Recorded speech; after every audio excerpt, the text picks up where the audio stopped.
when it comes to social service programs. Again, you're not going to go just with your driver's license and they'll say, "Oh, it's got a, little stamp of the Canadian flag on it. Therefore, here you go, have all the resources you need." You still have to prove that you require it. And the major proof is financially, do you require this social service, which requires you to show your taxes, your CRA number, which they then can verify through that if you're a Canadian citizen. Hey, everybody, and welcome back. So, it is now started in Alberta. The driver's license, when you go to renew your driver's license, it is being upgraded in two ways. First is they're putting both the health card and their driver's license in one. Makes sense. Here in Ontario, we have two separate cards. But years ago, they upgraded from the old white with the red strip on top, which had no photo ID, to an actual card that had an expiry date on it, with a photo ID, and it was the same photo you would take, especially if you had a driver's license. So you would do your driver's license and your health card at the same time, which made it more convenient, especially if you had a driver's license. If you didn't have a driver's license, it doesn't matter. It's still, you had to go every so many years to update your photo. And you won't find anybody who is against that. That helped against fraud. People using the same health card for everybody, say in a family or someone who didn't have health care, from outside the country, outside the province, would just take and go to the hospital. The issue with these new driver's license in Alberta is that they are now also going to have a Canadian citizenship mark on it. So, this is supposedly to solve a problem where they claim a lot of non-Canadians, immigrants, illegal immigrants, whatever it is, even legal immigrants who are not entitled to certain social programs, but they basically steer it towards, there's a lot of illegal immigration in Alberta using social programs that they're not entitled to. Therefore, it drains the system. Therefore, that's why there's not as much money in the program, or lack of services, and so on and so forth. They're basically blaming immigrants, illegal immigrants. The problem with that claim is, and then there's another claim we're going to get into, but the problem with that claim is any social service that you require is not just you go and show up and say, "I need help on such and such," like, daycare, a refund, such and such social service, and you'll get it right away if you just show up. You have to prove with documents financially. Okay. Also, other documents, if it's a regional thing, you have to prove your place of residence and everything else. But the majority of proof is financial. You have to show that you're, say, you're poor, middle class, lower middle class, whatever it is, that you require the help. Like, for example, my wife and I, when we first had kids, we applied for a program that was given through the region for a daycare subsidy. And in order to get that subsidy, which we had to apply for every single year, we had to bring the current and updated financial reports, meaning like our T4s, notice of assessment, which required a social insurance number, CRA number, whatever you want, okay? Which proves that we're a Canadian citizen. And I'm going to explain why. You can still be a landed immigrant and have a CRA number, but this is a solution that they should be going through. But my point is, you had to show documentation, okay? Illegal immigrants don't have a CRA number, so they're not getting these services. And the reason why they ask for it every single year, so it's not like they just bring falsified documents. Every year you're reassessed, because one year maybe you're not making enough money, and then another year maybe you get a new job and you're making more money. Therefore, you don't need this help anymore. So back to my point is, this idea of putting a mark on your driver's license to show if you're a Canadian or not. So therefore you can easily, because they're trying to make it easy to apply for these social services, you still going to have to supply these documents to prove that if financially you require this help or not. So therefore, all they have to do is check that social insurance number with your identification and everything else. If you're a Canadian citizen, they have access, Alberta has access to the CRA. They can easily say, yes, this social insurance number is for a Canadian citizen. Therefore, no problem. So this idea we have to put a mark on a driver's license. And then the other reason is I can't remember if they said it or not. I got to go back into my notes. But for a lot of people online are saying for voting in Alberta, because a lot of illegal immigrants are voting. Yet no one's bringing stats up to show if it's true or not. Now, to vote, all you have to do is sign a declaration that you're a Canadian citizen, you're a resident of Alberta. They send you the voting requirements and whatnot for municipality, provincial, and so on and so forth, okay? They can do the same thing for voting, where every Albertan, again, they can look through the database of the CRA. They can verify everybody who lives in Alberta through the CRA, everybody who's a Canadian citizen who lives in Alberta through the CRA, and automatically enroll them as a voter and not wait for them to come and vote. They've got their addresses. Again, CRA has that information. Know if they are a Canadian citizen or not. And every election, municipality, regional, provincial, federal, whatever, you always get a voting card. Therefore, you don't need an indicator on your driver's license to prove to the pollsters or people at the voting booths that you're a Canadian citizen, because you'll have the voting card, which has been verified as a Canadian citizen, valid Canadian citizen. You'll bring your traditional ID, which is a driver's license. And even if you need an additional piece of proof, you bring a bill from your residence, water bill, electricity bill, whatever it is, gas bill, and so on and so forth. That's more than enough, because they're already registered, already identified, and so on and so forth, okay? So there is a solution to these problems. But Danielle Smith and her government, UCP, is using this as a dog whistle. And this was done a while ago, again, to sidetrack of all the corruption she's done in her government, to blame the immigrants on why they get a lack of coverage on social services like healthcare, when it's her government running the budgets, where, again, a story of like how a bunch of businesses and citizens, I think it was Highway 63 or 62, whatever it is, the one that goes to Fort McMurray, they sectioned it off, blocked it, to fill potholes.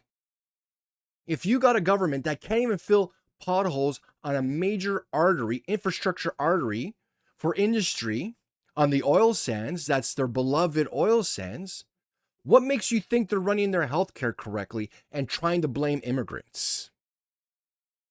It's not people abuse. Now, you'll always have abuse, but the majority of the lack of services is not the abuse of immigrants. It's the government not reinvesting, not keeping up with what's required for a growing population in Alberta. And of course, your population is growing because your oil sands industry is now, especially now with the new pipeline and everything else, is exploding. So you need workers. They're also cutting back healthcare, where they're going to add more ability for doctors to do privatized knee and hip surgery.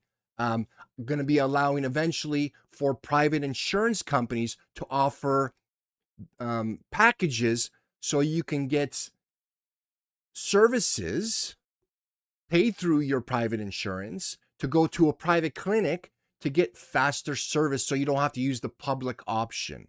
So therefore, they can continue to cut back on healthcare and allow you, as the voter, not reducing your taxes, to pay more on premiums and deductibles for private insurance to get supposedly better health care, which we all know is not, because we know what happens in the States.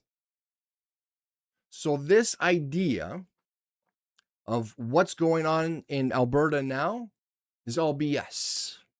It's all a ruse. It's all a, look over here while I screw up over there. Like, let's take a look at this story here of one lady, older lady, and she's going to tell her story and the problems that they're having right now trying to get her license renewed. Tina Ingram's mother, Shirley, was excited to take her driving test next week. The 84-year-old's license expired while she was recovering from a stroke. When it came up to her birthday, she had to have a clearance and a medical, and so she did all of that. When she booked the test at a registry, she was told she'd need to present documents like a birth certificate or passport. She can take the test, and they will give her a temporary driver's license, but they will not issue her a driver's license until she can prove her citizenship. She basically tore her house apart looking for these documents. Shirley found her birth certificate, but it shows her maiden name, so she also needs to find her marriage certificate from 1961. Ingram believes the new requirements for Alberta driver's licenses are discriminatory towards women and inconvenient for everyone. It's the time now required to get those documents if you don't have them. The minister in charge of Service Alberta and red tape reduction was unavailable for an interview. In a statement to CTV News, Dale Nally says a one-time 60-day grace period is available for an undisclosed fee to people who need time to get their documents in order. Adding, ahead of the rollout, we communicated directly with Albertans whose drivers... Interesting, eh? We're going to allow you to have a 61-day grace period. However, you're going to have to pay for it. So another cash grab. Not like, listen, we understand maybe not everybody heard about this. We're going to give a grace period, but we're going to charge you for this now. The great Alberta, province of Alberta, that makes so much money in the oil sands, is now charging every individual voter, because a lot of people aren't paying attention to this. Not a lot of people paid attention to this when they first announced it. The only ones who paid attention to this were the ones who hate immigrants, Maple MAGA. So they knew about this and they cheered it on. But all the other voters who know this is not a problem going, what the hell is this? And now I got to pay a fee to get an extension because I need my license right away? licenses or ID cards were approaching expiry to ensure they knew what documentation to bring to the registry. This is proving to be an extremely problematic policy. It's a solution in search of a problem. We don't know what problem the government is trying to solve here. Now that Alberta driver's licenses display a citizenship marker and health number, there's a range of documents to bring to the registry. Something to show you're living in Alberta legally or to prove you're Canadian, plus an official version of your Alberta health card. As much as Ingram is frustrated by her mother's experience, she also feels for the registry agents. The province made this decision, and people were angry when they got to the counter and were being told they had to produce this information and they didn't know. Jeremy Thompson, CTV News, Edmonton. Especially the last part, when she said she noticed everybody being angry when they came up to the counter. Of course they're angry. They're saying, what the hell is this? Especially when nobody knows about this except, those ones that hate immigrants. Even then, they'll probably say, why do I need to do it? I'm Canadian. Look at me. I'm not, a different color. Trust me type thing. And really, who has their birth certificate? Everybody should have their birth certificate. Everybody should have their paperwork in order. How many people actually have passports? Okay, not everybody has a passport. They have their birth certificate. Let's say they don't have their birth certificate, got lost, especially if you're older, even the younger generation, okay? It's I don't know if it's one more than the other in terms of age, but people don't know where all their paperwork is sometimes. It's always depending on the type of person. Some people are very organized and a lot of people aren't, especially on paperwork you rarely use. They have to, you can get a new one, but it's not easy. You got to, go to the municipality, the city, the hospital, whatever it is, depending on where you are, and request one. Then it's a fee, then it's time. And then, if there's a change of address or whatever, it's a complication to something that's not a problem, like the gentleman said in this video. This just goes to show of the capabilities of the UCP and Danielle Smith and her government. When you placate to a hateful group, you cause problems to something that never had a problem. There's no issue with voter ID issues for voters, non-existent illegal immigrants voting, okay? And there's a simple process to fix that. Register every Canadian living in Alberta. Make sure they get their own card in every single election. That's it. Don't wait for them to apply. You automatically enroll them. When it comes to social service programs, again, you're not going to go just with your driver's license and they'll say, "Oh, it's got a little stamp of the Canadian flag on it. Therefore, here you go. Have all the resources you need." You still have to prove that you require it. And the major proof is financially, do you require this social service, which requires you to show your taxes, your CRA number, which they then can verify through that if you're a Canadian citizen. What a disaster. This is what happens when you have somebody leading who has hate, causing more problems, causing more of a cost on the local constituents and voters who did not vote for this. But she used this as a tool to herd her Maple MAGA supporters to support her, to use them as a bargaining chip on they're going to separate from Canada to get a better deal from Mark Carney. And now she's reaping the rewards, technically, of this group and their hate. Popularity is going down. They also hate her. They feel that they've been used, and they are raising money. The separatists are raising money more so than the UCP to run their own candidate. Looks like they're going to run their own candidates in the next election and get them voted out, some of the seats. You deserve what you get for this misdirection of hate. Anyways, guys, let me know what you think. And I'm here I want to hear exactly how this will help and try to explain from my ideas how this is better. How you're going to have a solution to a problem you don't have. And please don't tell me you have a lot of frauds. You do have a lot of people voting illegally without statistics to back it up. I don't want to hear it. Anyways, guys, take care. We'll talk later.